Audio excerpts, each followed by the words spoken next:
Welcome, bienvenido. Today is vlog 38. I was not planning on doing 2 videos today, but for one thing I missed yesterday. I just realized I didn't post yesterday.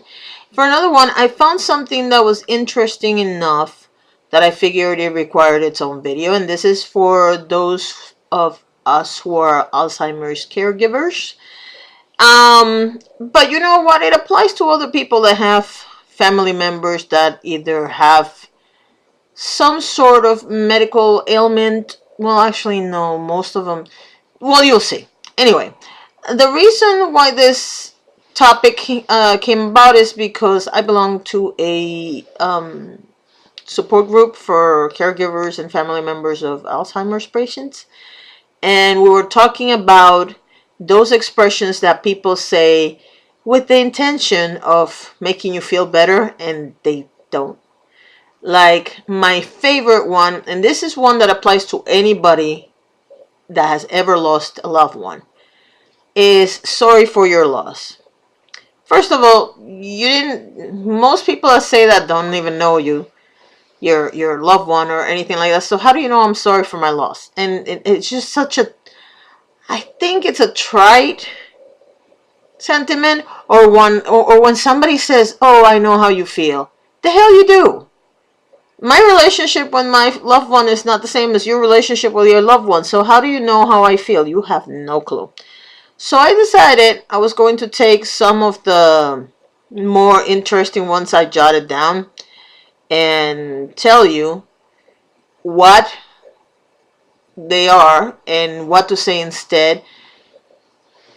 For some people it might work, for some people it might not. Just keep in mind that these are things that bother some of us and don't bother others. I repeated myself there. What I'm trying to say is that sometimes people don't mind if you say sorry for your loss. But if it's somebody that's lost a couple of people, or more importantly, has been hearing it all day, they don't want to hear sorry for your loss, okay? Now, my personal favorite is, if you need anything, call me. And then when you call them, they're too busy. Don't offer help if you are not willing or able to give help. If you're better at listening to people, tell them, if you ever need somebody to talk to, let me know, and I'll try to, and I'll make some time for you. That gives the person the idea that it's not going to be immediate, but that you're there to hear them out. If you do have the time, I remember when this whole disaster started, I had, out of all the people that said, "Oh, well, I'll be more than happy to help you, blah, blah, blah," I had one person, that actually came to my house and helped me out. And if she's watching, Aurora, thank you very much. Other than that, everybody else is more than willing to say whatever they need to say to get it off their chest. It doesn't help. So instead of saying, if you need anything, let me know, say something that actually applies to you. If you made extra dinner, or even better, don't say anything and just show up and do it. For example, if you know you have a person, if you know somebody that is a caregiver and they don't leave the house because they actually have their loved one in their house, how about you show up one day unannounced with dinner in your hand? It doesn't have to be something fancy. It can be the leftovers that you have. Or even better, your leftovers. You cooked them yesterday, you put them in a nice container, and the next day you show up in the morning so that the person can plan their meals accordingly. That would be awesome. If you have more money than most people, send them a person that can clean their house for a day. Or find them somebody that can stay a couple of hours so that they can go ahead and do something and get out of the house. Doing instead of saying works wonders. Let me see what else I have here. I had them written down. Hold on. Oh, this is one of my favorites. Here's the interesting thing about Alzheimer's. Alzheimer's doesn't have a progression. Like, I can't tell you, everybody goes to stage 1, and then they go to stage 2, and then they go, no, that doesn't work that way. A person can be in stage 5, and all of a sudden, either go to the last stage, which is 7, or come back a little bit towards 3. It's that crazy. This disease is crazy. That's why it's called dementia, because it's crazy. So you have somebody that comes and visits one day and they're like, well, she doesn't look that bad, or she doesn't sound so bad. She just repeated the same story twice. Okay. Or, my favorite, well, she couldn't remember her words. Maybe you need to do something. Do you understand that this disease has its own rhythm and that we can't do anything about it? It's 100% lethal. And it is going to wipe out their memory to the point where they can't talk. They will also not be able to go to the bathroom by themselves. They will eventually not be able to eat. And one by one, their bodily functions will shut down. That's the way the disease works. Please don't tell somebody that's a caregiver for somebody with Alzheimer's, you should do something. They are doing something. That is the point. Let me see what else I find. Excuse me. Oh, and I found this very interesting because I've said this one before and people have jumped on me for it. But whenever somebody says, A, I'll pray for you, or B, when you have somebody that you love that is like in their last days, and you say, please pray for an easy transition, and somebody out of the blue will come out with the famous, well, you don't know what God has destined for that person. I am going to pray for the person to be healed. And the person dies 2 days later. And that happened to me personally. So that's why I have that face. But yeah, if you are a person that has any beliefs, I don't care what beliefs you have, you can pray all you want. Just don't tell me. Just don't. Just don't tell me. I don't want to know. Main reason is because I'm tired of hearing people say, I'll pray for you. It's not doing anything. Alzheimer's will work itself out however it feels like working itself out. So you praying is not making me feel better. It's not making my loved one feel better. And it's definitely not helping you in any way, shape, or form. So stop doing it. The other one, the famous, oh, God will heal you. Okay. I don't know why people automatically assume that their version of a happy resolution is God's way of a peaceful resolution, okay? I don't believe that is true. I do believe in God, by the way. I just find it amusing how people think they're going to order God to do whatever they want him to do. It doesn't work that way. I believe it was, I don't want to say his name wrong, but I think it was Joel Osteen that said it first on TV. God's delays are not God's denials. That basically means that it's going to happen in God's time. And by the way, just because you want a person to be healed doesn't mean that they're not going to die. Maybe the way of healing them is by sending them to heaven. So, if that's what you believe in. So, yeah, those two things are not cool.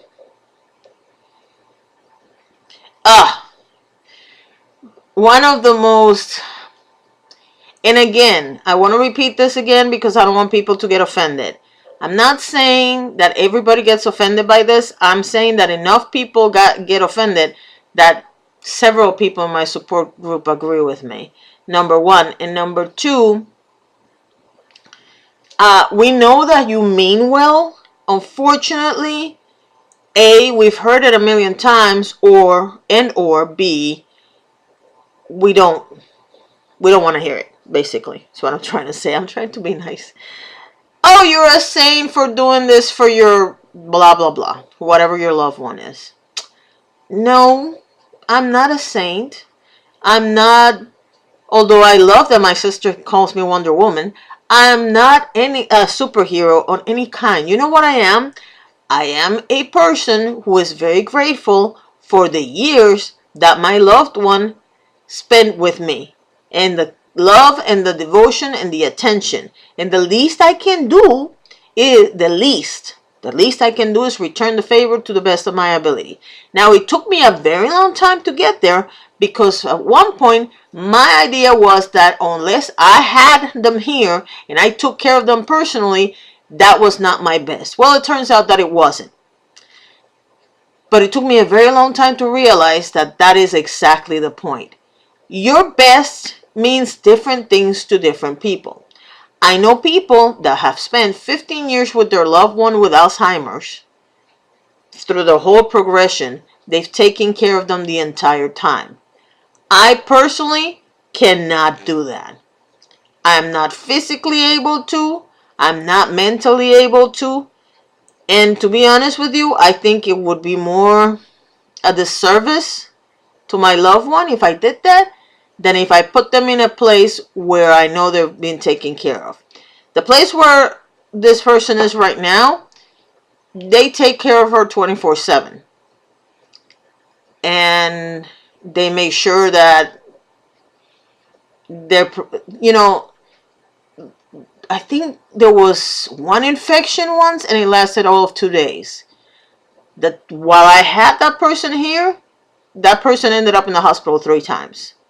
Not because I am mean or anything, because here's the thing with this disease, and this is something that people sometimes don't understand.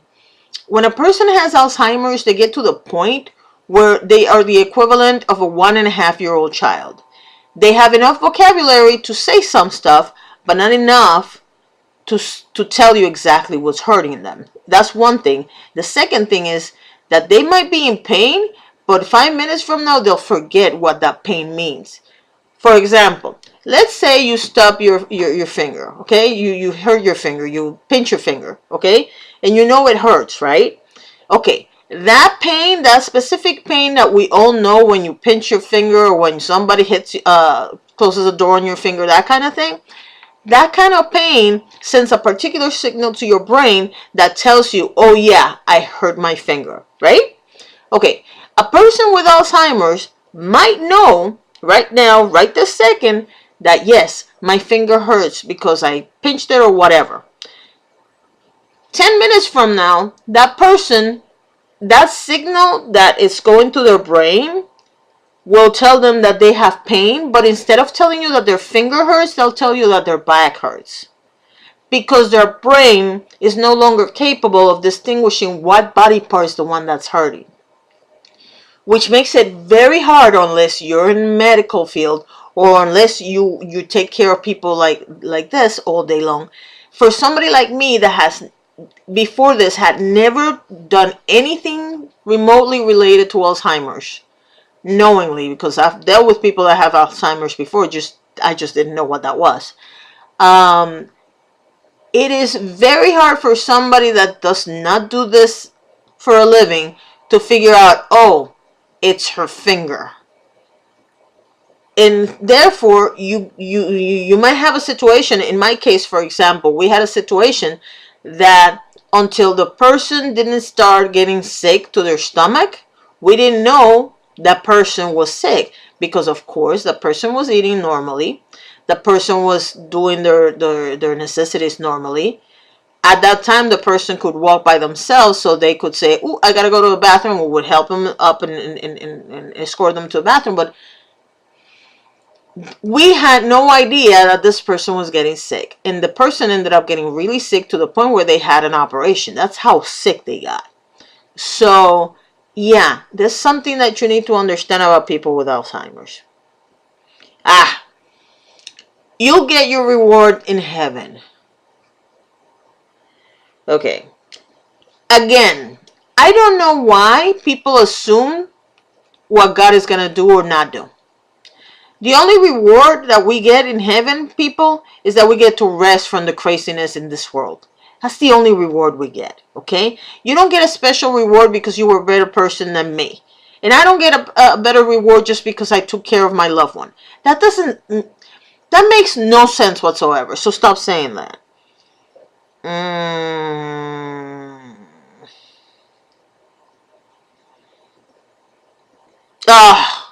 And this one, out of all the expressions that I hear on a day-to-day basis, this one takes the cake. And with this one, I'm going to finish this video because I'm already going on 15 minutes and I didn't think it was going to be this long.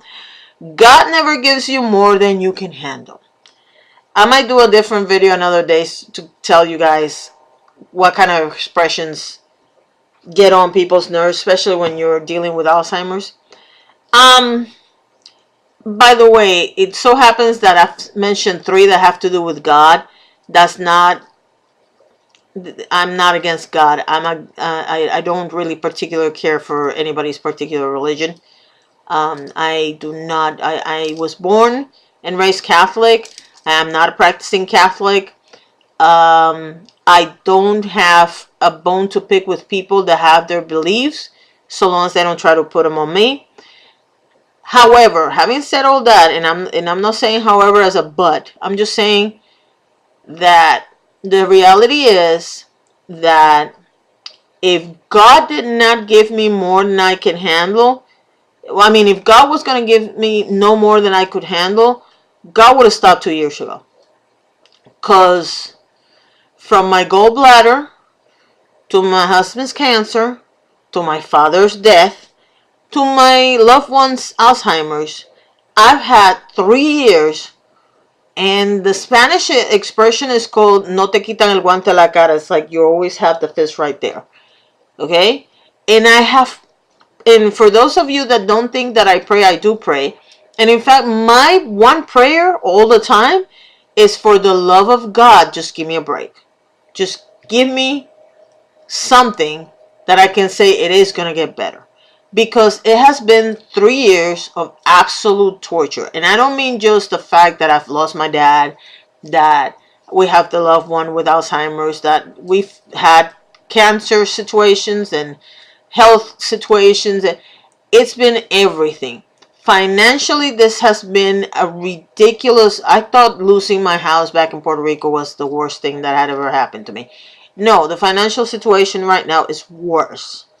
Because you get in, when you don't work for a living and you've been working all the time and you've had your own things, and all of a sudden you can't have anything because you have to like be very careful what you do with your money. And to finish it off, you do like to do shopping therapy because that's the only way you can get out of your head and out of the situation that you're living through. And you add to that all the other things that come with like life right now. It's like I am the only people I talk to is you guys. I don't talk to anybody else. I have talked to people on occasion, and like I said, I have a couple of support groups, but I rarely go out. And when I do go out, people wear me out in a very short period of time, unfortunately. I can do out for like 2 hours before people wear me out, and I was a very sociable person. So this has been a shocker to me. Every possible aspect, mental, physical, economic, social, gets affected when you have somebody with Alzheimer's. And I'm not even adding the back of your head thought that maybe that'll be me in 20 years. I am just telling you what normal life is like. I have a million things that I need to take care of, and there are days when it is all but, let me put it to you this way. There are days when I'm happy that I got out of bed, brushed my teeth and my hair, and ate something. Because there are days when you're so overwhelmed with everything that you have to do that you don't want to do anything. There are days that are absolutely fantastic. I'm not going to lie to you. There are days, I mean, to be honest with you, the days that my loved one recognizes me on the first shot, oh my God, I'm happy for days when that happens.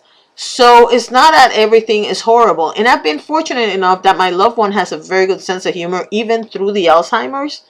So she will crack some jokes sometimes that I sit there and look at her and I'm like, where did that come from? And I write them down because I think she's hilarious. So there are moments that are wonderful, like everything else. To be honest with you though, this is to tell me that God doesn't send me more than I can handle. God needs to reassess, to be honest with you. If that's true, which I don't believe that's true, by the way.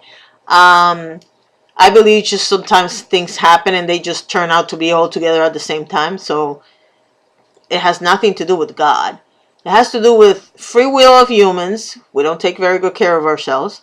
Um, and just the circumstances just come together at a part. And for some reason, when it rains, it pours. I don't know if you know what I mean, but it's like you'll be happy going along for a couple of years, and then all of a sudden one thing happens, and then like four of them happen together, and then you'll have 3 or 4 more years of happy, and then something will happen, and 2 or 3 of them will come together. So that's, for at least for me, that's how life has been so far.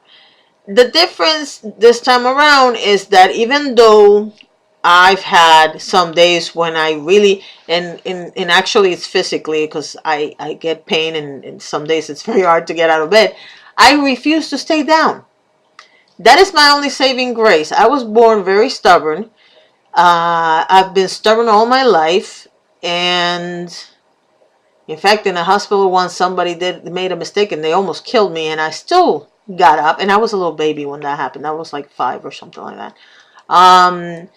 But I've always been very stubborn, and I refuse to get down, to stay down. And that is my saving grace. However, I know other people that are going through the same circumstances that I go through, and they are at the end of their rope. Some of them are amazing. I mean, even I sit there and go, wow, how can they? Because I don't know how they do it all. Other people, I know how they feel, because it's like, wow, why me, basically. I just choose not to stay there. And take into account too that when people say stuff on support groups, and this is true for any disease or any circumstance, when we say stuff in support groups, we're just trying to get it out of our chest. It's not like I'm going to hate you if you tell me sorry for your loss. I am not going to hate on any person that says anything, because I know that they're trying to do their best, and that they are not ill intent. I don't know if I'm making sense, but I know that it's coming from a good place. What I would advise you is, instead of saying stuff, do stuff for people. If it comes from your heart, if you're really trying to do a solid to a friend, do something. Don't say it. It will mean a lot more to the person that you're trying to make feel better. Okay, I gotta go because my dog is barking. So thank you very much for watching, and I'll see you later.